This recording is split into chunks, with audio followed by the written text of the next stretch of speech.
Welcome back to the channel, welcome back to my new video. आणि आपण नाशिकवरून blog चालू करतो. नाशिकला आलेला आहे महापूर आणि आता पंचवटीतच चाललो आहे. महापुराचं दाखवणं असं काही लय मोठी गोष्ट नाही आहे, दरवर्षी येतो नाशिकला.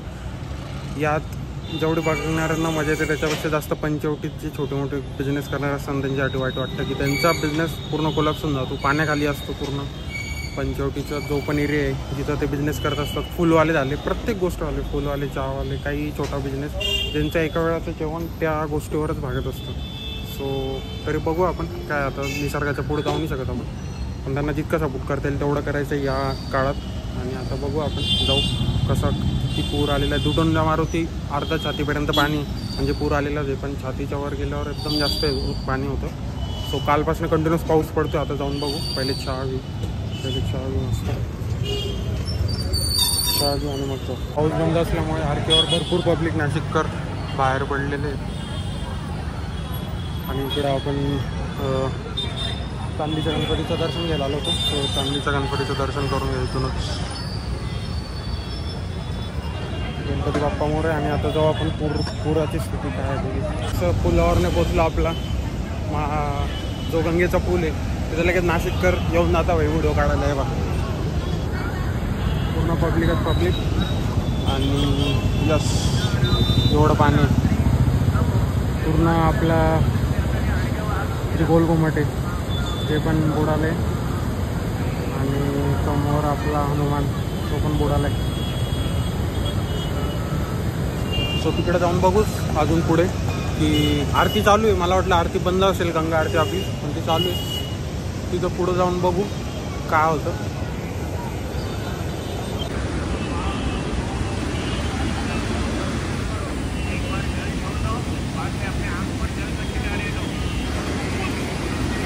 आलं आहे पण एवढं नाही की इथं पण पाणी राहतं नाही का सगळीकडं. सो इथं पाणी नाही म्हटल्यावर एवढं नाही. जो हनुमानाचं आपलं वरचं छातीच्या वरती पाणी येतं तेव्हा. आणि सर्वात महत्त्वाचं या वर्षापासून जी गंगा आरती चालू झाली ती अजूनही होते बा तिथं. म्हणजे तिथं पाणी आहे पण कॉर्नरला चालू आहे आरती. एवढं तिथं पाणी भरलं नाही अजून. बघू आता आरतीला जाऊन बघू काय सीन होतं. इकडचे आपले वाडे मंदिर जिथं आपण लास्ट इयर, आता मला आठवत नाही पण हे पेंट माझ्या समोरच झालेलं आहे. आणि आता इथून जायला पाणी आहे समोर. सो त्या साईडला जाऊ नाही शकत आपण, म्हणून मग तिकडनं फिरून जाऊ. कारण इकडनं जाऊ शकतो तसं, पण बुटं आणि पॅन्ट ओली होईल त्याच्यापेक्षा तिकडनं जाऊ. आणि असं इथून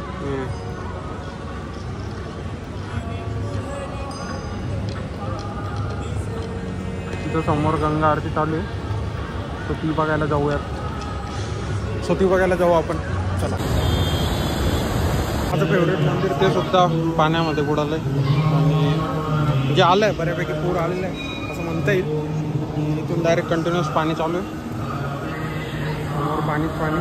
जिथे आपलं दशा काय करतो मी, दशक्रिया विधी जिथं होतो ते पण पूर्ण बुडालं आहे. आणि हा पूल जिथं जायला आहे तो सुद्धा बुडालेलाच आहे. गोलघुमट तो बुडालेलाच आहे. आणि इकडं समोर आरती चालू आहे. आवाज येत असेल तुम्हाला. सो जाऊ आता ती आरती बघू कसं काय यश विजय मिळावा. आणि पंतप्रधान नरेंद्र मोदी तो जे म्हणतात ना की दुतोंड्या मारुतीच्या छातीपर्यंत पाणी आलं तर पूर येतो, तर ते बघा पायथ्याची जे म्हणजे पाणी कमी झाले. काल असेल, काल कंटिन्युअस पाऊस होता. काल तर मी मुंबईत होतो, सो काल नाही येता आलं. पण आज अशी स्थिती, एवढा काही पूर नाही.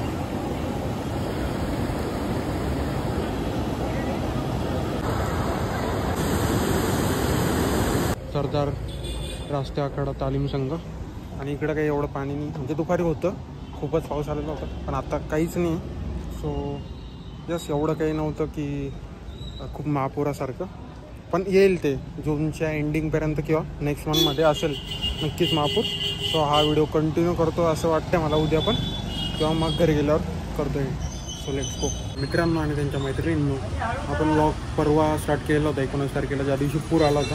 आणि मी नंतर व्लॉग करायचं विसरलो, कारण नाशिकला आल्यावर मी विसरून जातो की व्लॉग पण स्टार्ट केलेला होता आणि करतो आहे. कारण बाहेर चालू आहे पूर्ण पाऊसच पाऊस.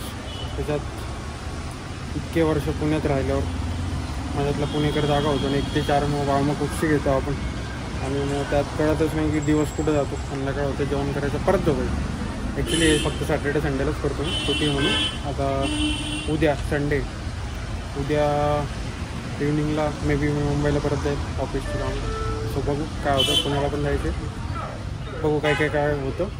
पण मग त्या परवानंतर day before yesterday blog start केलेला. आणि मग आत्ताचा दिवस आज म्हणजे 19 तारखेला केलेला आणि आजची तारीख आहे 21 तारखेला. आणि जे बोलत होतं ना की खूप महापूर आला आहे. सो दुतोंड्या मारुतीचं छातीपर्यंत पाणी आलं की नाशिकला महापूर होतो.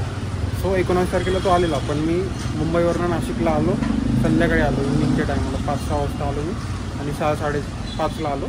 6-6:30ला मी गंगेवर गेलो पंचवटीत. सो तेव्हा गुडघ्यापर्यंत पाणी होतं. सो एवढं मला पाणी भेटलं नाही कॅप्चर करायला. आणि बघू आता कसं काय होतं.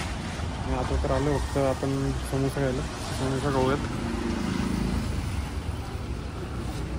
आदर्श काय ते त्याचा समोसा आहे, भारी भेटतो इथं. सो तो खाऊ आणि मग जाऊ घरी. आणि हा ब्लॉग एंड करायचा होता ते पण मी विसरून गेलो होतो. मुंबईला गेल्यानंतरच केला असता पण मला अचानक आठवलं. सो आता समोसा खाऊ आणि मग बोलू पुढं. अजून राणेनगरला फेमस आहे. सो अजून एक गोष्ट खायची मला, ती पण घेऊ. चहा पण घ्यायची.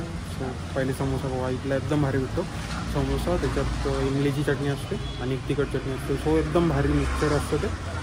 आणि हां, तर जे गंगेचं रुद्ररूप वगैरे होतं ते तुम्ही व्हिडिओत बघितलंच असेल.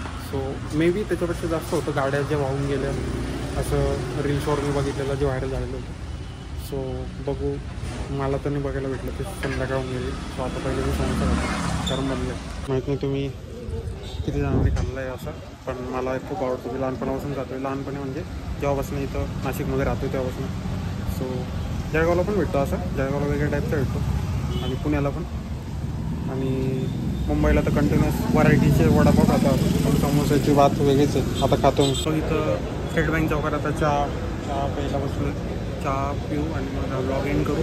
भेटू पुढच्या ब्लॉगमध्ये. कारण एवढं जितकं मला कॅप्चर करता आलं नाशिकचा महापूर तेवढं केला. पुढे पण आता एक 10-15 दिवसांनी जेव्हा पण आपण नाशिकला रिटर्न होऊ तेव्हा जर असला पाऊस तर नक्कीच याच्यापेक्षा जास्त भरेल. कारण तोंड्या मारुतीच्या छातीपर्यंत पाणी येतं. सो बघू काय होतं. हा व्लॉग इथेच एंड करू. भेटू पुढच्या व्लॉगमध्ये. तोपर्यंत बाय. जय श्रीराम.